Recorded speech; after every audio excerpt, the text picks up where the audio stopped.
నమస్తే అండి, welcome to తీన్మా reviews. ఇవాళ వీడియో వచ్చేసరికి అయితేనేమో మమ్ముట్టి గారిది రీసెంట్గా రిలీజ్ అయిన బ్రహ్మయుగం అనే మూవీ ఉంది కదా, ఆ మూవీకి సంబంధించిన రివ్యూస్ క్వశ్చన్ చిన్న రిక్వెస్ట్ ఏంటంటే ఛానల్ సబ్స్క్రైబ్ చేసుకొని కంటెంట్ నచ్చింది, మంచిగా అనిపించింది అంటే ఇట్లా లైక్ అండ్ ఆల్సో షేర్ కూడా చేయండి అనమాట.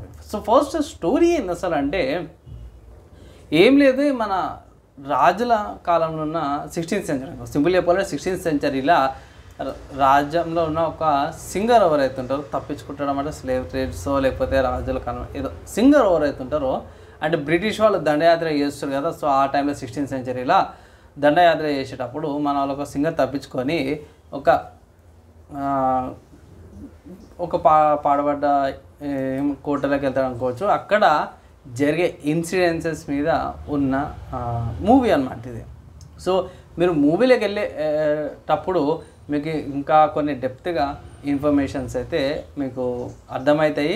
కానీ ఇది మాత్రం చాలామందికి కాదు బై, కొంత లిమిటెడ్ వాళ్ళకే కొంచెం అపీలింగ్ అనిపిస్తుంది, అరే బాగుంది కదా అన్నట్టు అనిపిస్తుంది.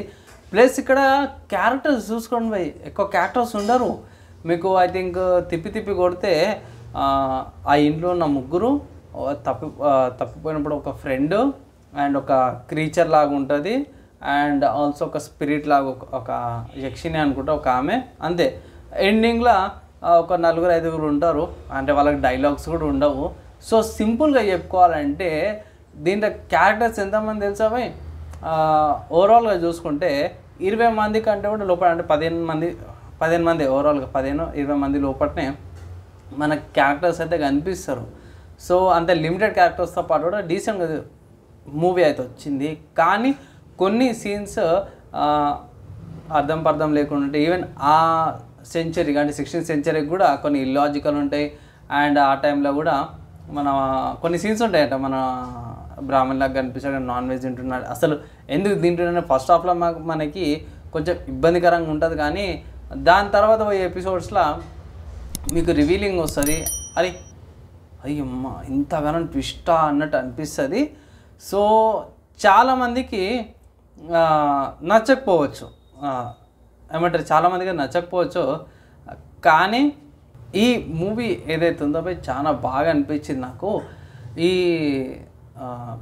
Black and white backdrop అయితే దానికి ఇంకొంచెం బూస్ట్ ఇచ్చింది అనుకోవచ్చు. కానీ ముందే చెప్తున్నా, ఈ 90s అంటే నేను 90s అనుకోవచ్చు, 90s కిడ్ అనుకోవచ్చు.